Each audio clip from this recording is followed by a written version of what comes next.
Welcome to Being Manic Dave. This is my first podcast ever, Being Manic Dave. It's about bipolar disorder. I've suffered with bipolar disorder since I was about 16 to 18 years old, and I'm 36 years old now, and I just want people to get an idea and understanding of what it's like, especially being manic. Being manic is something that's unique. It's different. So the term bipolar disorder, I hate the word disorder. I don't like the word impairment, problem, ailment. They're all negative words. I'm in sales and I hate the word cheap. Somebody calls in, I want to know what your cheapest service is. Your cheapest service. I'm like, the most inexpensive service we offer is this, and then I build the value. I don't like looking at it as negative. When I was first diagnosed at 18 years old, I was in my freshman year at college. I didn't even really know what bipolar disorder was, let alone that I had any problems. I was born in Allentown, Pennsylvania. I was raised in Bethlehem, Pennsylvania. I'm half Italian, half Polish. I grew up in the suburbs, middle class family. I had both my parents. I'm white. My dad had a good job, most of his life at the same place, a Fortune 500 company in America that's still huge today. He's now retired. My mom was a homemaker, so she literally would stay home and take care of us and the place. When I was in kindergarten, I was put in a room. I was tested. I was diagnosed as gifted, not genius or Mensa, but gifted. I had straight A's from kindergarten through 8th grade.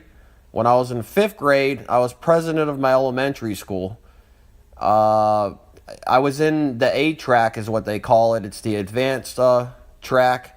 So I was, put with the smartest kids, taught, stuff.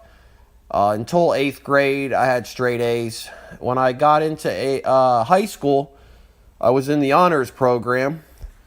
And when I really think bipolar and my other ailments, I don't even like that word again, the other things that they diagnosed me with really happened around puberty. I believe, about 15, 16 years old, my body started changing, started having different chemical reactions and things in my brain. And I had no idea at this time about any of this stuff. Now, my whole family is diagnosed. When I was a kid, I would go with my parents to the shrink, and I'd sit out in the waiting room, and I'd watch them go in and talk to somebody. Basically, there's a couch in there, and these people are doctors, MDs. They can prescribe medication. I had no idea that they took medication for disorders or they were diagnosed with anything. I just remember going, and I'd say, when I was 15, 16 years old, I started, experimenting. I did some, smoked cigarettes here and there, marijuana. I still smoke it to this day. I have my medical marijuana card for over 6 years now out here in Arizona. I'm legal. I really do have a legitimate back issue I could talk about a little while. So when I was about 16 years old, I started feeling things for the first time. When I had more anxiety, when I'd go out or go somewhere, I'd even have sweaty armpits and palms and feet. My mind would race really fast all of a sudden. When I compare it to a computer, I compare it to a faster processor. I was always did well in school. I never had to study much. I'd procrastinate. I'd study the night before and I'd still get good grades. I had not a photographic memory, but I still have a damn good memory, and I could, read things and remember them. And I was always strong in math and science. I was even in a math competition when I was younger. And, so with all these things going on, I had anxiety for the first time. I had acne and physical changes in my body and things were happening, and I had depression. I started getting depressed. I was self-medicating with marijuana. Not much alcohol, never been a much drinker. No hard drugs, never done crack or heroin or meth or anything like that. But, I smoked marijuana. I dabbled in, LSD, ecstasy, mushrooms, and some, psychotropic drugs. Just trying to figure out myself. I didn't realize at the time, that when my mind was racing and I couldn't go to sleep at night, or I didn't have much of an appetite, or it was harder to sit still in class and focus, or my patience wasn't as good as it was when I was really young, I didn't realize that these actually, the issues that they call bipolar disorder. I was also diagnosed with obsessive compulsive disorder. I do have OCDs. I am obsessive in a lot of ways and very ritualistic. I like to do the same things over and over again. I believe if it's not broke, don't fix it, even though, I am, somewhat broke like everybody else. I've been diagnosed, obviously, depression, generalized anxiety disorder, ADD. I was even given Adderall and Ritalin in college, which is pretty insane considering I'm manic. The last thing you want to do is give people amphetamines or stimulants, but that's something we'll talk about later. So I go to even though I had these problems, I still graduated high school National Honor Society at a 3.77 GPA. I got accepted to multiple major universities. I went to a major university in this country. All these things, it didn't really affect me in school because I was already brought up and I did, well enough that I was able to kind of skate by. I didn't even really have to go to school my senior year. I was already accepted to a major university before I started my senior year. I still haven't gone to a doctor at this point. I didn't know anything about bipolar, OCD, ADD, any of that stuff. I didn't really understand what my parents, have a history of it. And family members and, extended family members had history of mental disorders, bipolar, schizophrenia, things like that. I go to college away from home, about 700 miles away from home in the south. I grew up in the north. And then I got to college. I, was all over the place. I was partying a lot, smoking a lot of marijuana, and, it's a big party school. You got sports and frats and sororities, and, everybody's drinking and partying, and I didn't go to class much. I had a hard major, and I got basically all C's, maybe a D, maybe one B. It was pretty bad compared to what I normally produced for results, mostly all A's and B's in high school and grade school. After my freshman year, first semester of college, I had like a 2.0 GPA. My parents were pissed off. Understandably, they're spending a lot of money for me to go to college. They send me to their shrink, their family shrink. So I remember the first day I ever went to one. I came home for the holidays. It was Christmas time. I go see this guy. I sit down. Within about, 15 to 20 minutes, I'm diagnosed with all those, I hate the word disorder, but all those, mental, whatever you want to call it. Within 15 minutes of meeting the guy. I don't even know him, I know the neighbor across the street from me better than I know that person. I know my dog growing up better than that. I know my friends better than that. I know my parents and family obviously better than that. He basically has a lot of questions on a piece of paper now that I look at it, and however I answer is kind of how, with that and his experience and, with other patients, he's going to, what direction he's going to go in. I remember him asking me a bunch of questions like, do you ever have problems, sitting in one position for a long time and focusing, and do you ever, have suicidal thoughts or, depression, or do you ever feel uneasy, or, you can't calm yourself, or whatever it was. Make a long story short, 15 minutes later, I'm not only diagnosed with like 5 different things, but I'm given like 5 different medications. Now, I have no idea what the hell any of these medications are. I think it was originally I was given Depakote for bipolar, Risperdal, which is also for bipolar OCD, Prozac for depression, Adderall of all fucking things, Adderall, a stimulant for ADD, which just made it worse, by the way, the mania and everything, and maybe one more. So like 5 of them total. Now I'm taking 5 fucking pills every day. I have no idea what they're supposed to do. So what I call zombie mode, I call zombie mode the last 20 years of my life. From that day forward that I was prescribed like 5 different medications, I became a shell of my optimal self. I became basically like a walking zombie, like Walking Dead.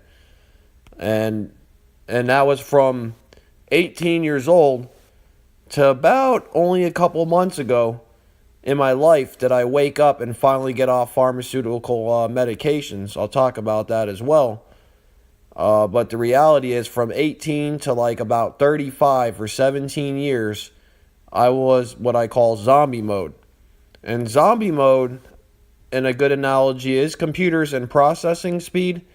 You know, let's say the fastest computer is 5 megahertz.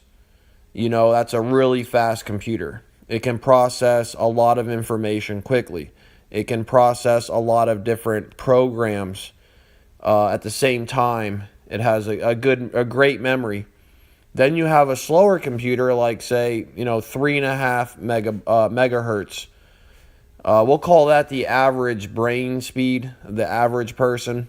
It can process information. It's not, stupid. It can handle a couple programs, maybe 1 or 2 at one time, without slowing down or crashing, like Windows always does. And then you have a really slow computer, like an old one, from 10 years ago, hell, probably a year ago in the way technology is. Let's say it's 1 megahertz. This slow computer, it can't even really handle one program, let alone multiple programs. It crashes all the time. It has bugs and viruses. And so it's like your brain, cognitively. The average person will say, they process information at a certain pace. I'm faster than that, a lot faster. People would take a test in a class, they'd give us 2 hours, and I'd be done in 10, 15 minutes, and I'd still get a great score. I didn't take forever to learn something. I didn't have to read it over it 3, 4 times and study it for hours. I could read over it once and do well enough. So the biggest problem with pharmaceutical medication is the whole idea is to stabilize you, to give you an equal, balance, so you don't have a lot of ups and downs. Well, that's awesome. I thought, because that would make me, more stable and functional every day, and I wouldn't be bouncing off the wall, so to speak, when I was younger and not able to focus as well, and my performance might have been better in school or, in college or whatever it was. But the reality is, if you can manage it so your life is not very stressful and, you don't eat too poorly. I need to start working out more. I got off cigarettes. I vape e-cigarettes now, vape juice or whatever, whatever it is.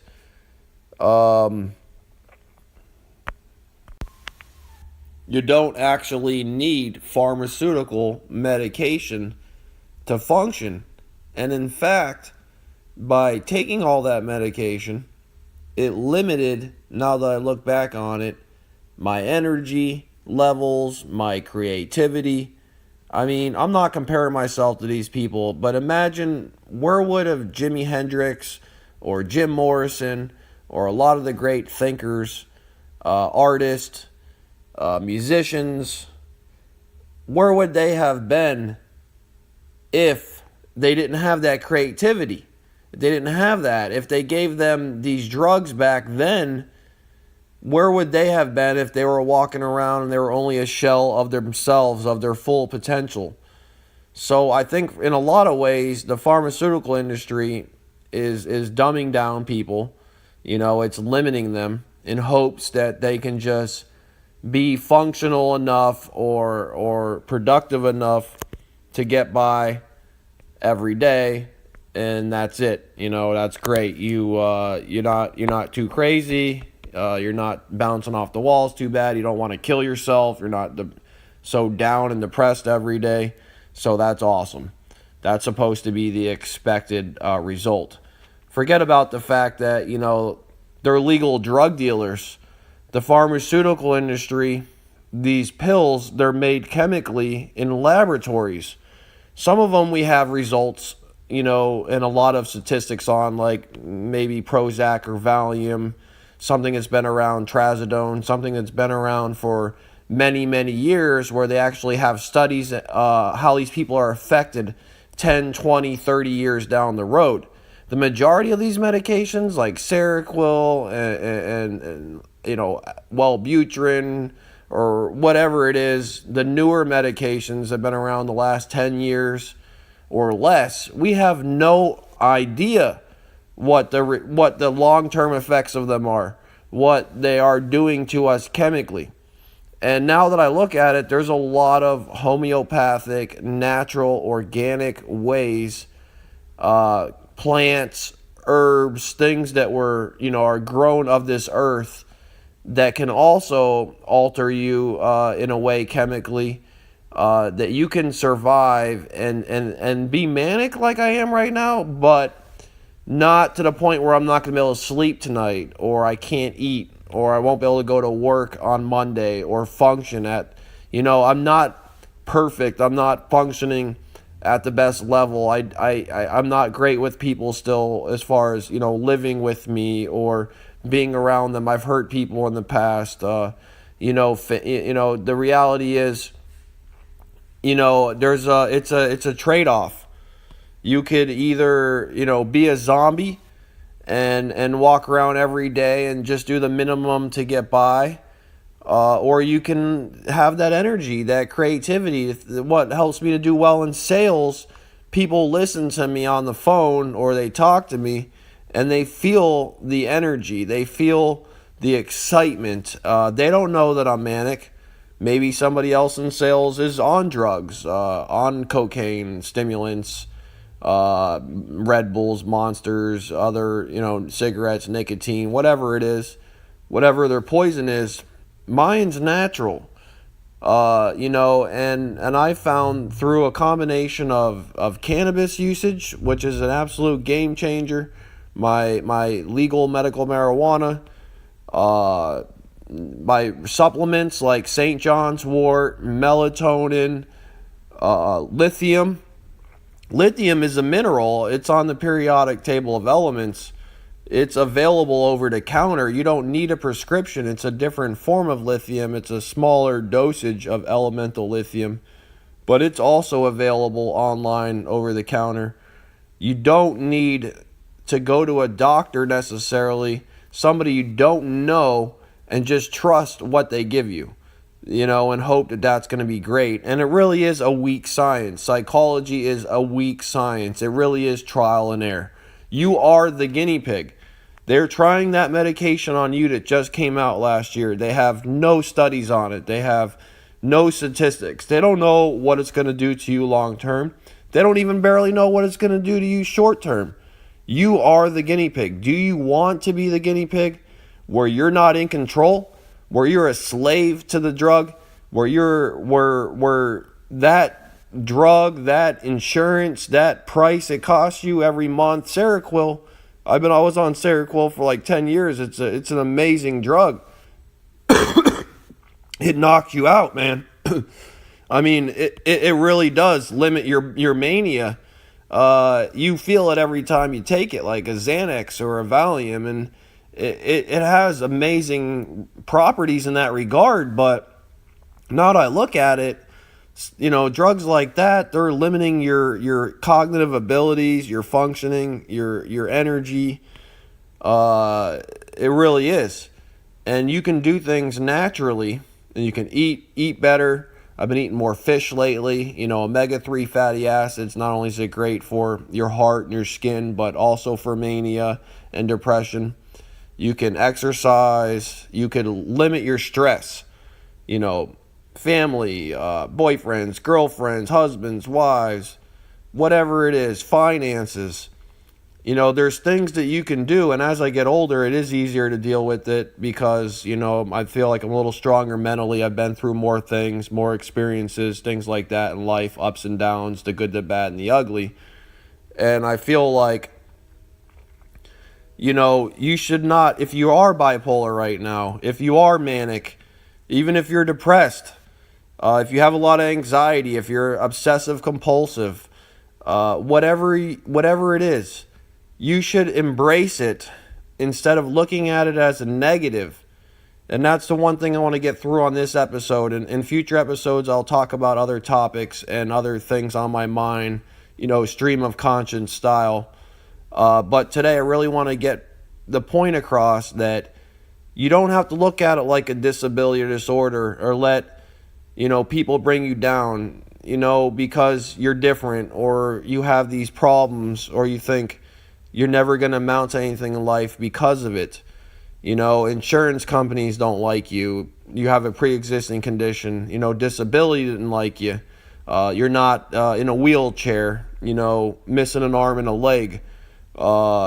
Instead of looking at it as a negative, turn it into a positive. Use that special gift that you have and that energy and that creativeness and embrace it. Channel it like the flux capacitor on Back to the Future, the DeLorean, that channeled it all into one main focus.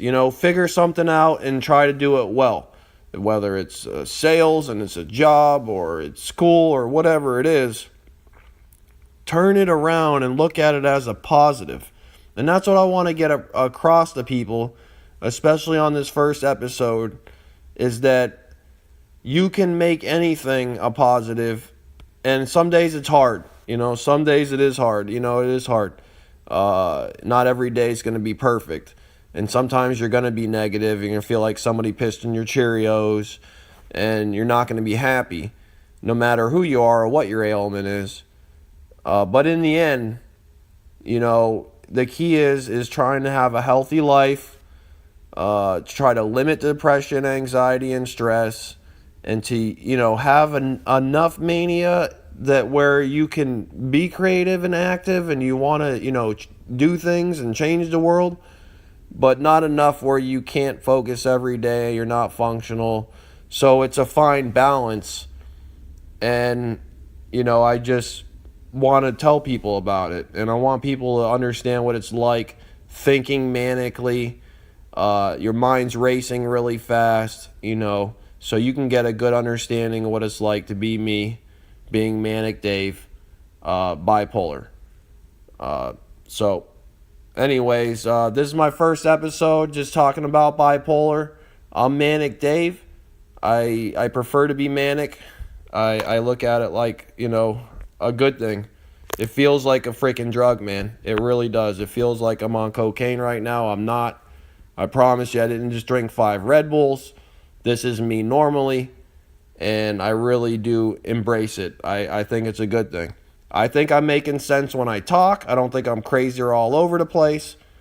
And at the end of the day, I hope that I engage some of you enough that you want to listen to more episodes.